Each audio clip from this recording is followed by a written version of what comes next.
Giêsu imin fakin o kazai zelanga dong chung ni zong te ya imin choi moi nan la kan sa e phak na la ri moi tak chuan lei hi khat se hallelujah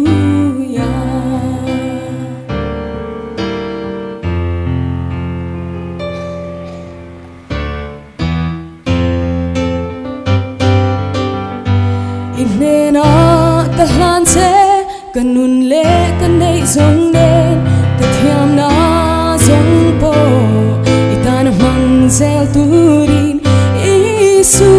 min tui zela ka thei na ma som le nang in nei yang che ro pui na zong te itan ni la li su imin fakin o ka zai zelanga dong chung ni zong te ya imin choi moi nan la kan sa e phak na la ri moi tak chuan lei hi khat se hallelujah hallelujah aming phak ru lei le vana ro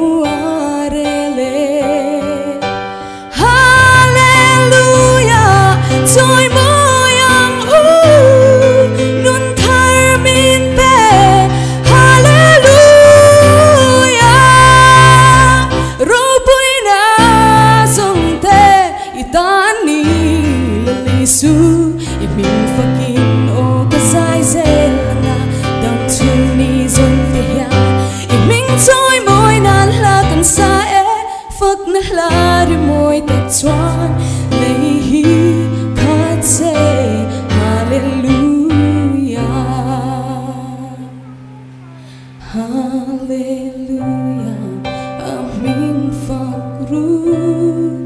leile vana ruarele faklalat pan nga sumose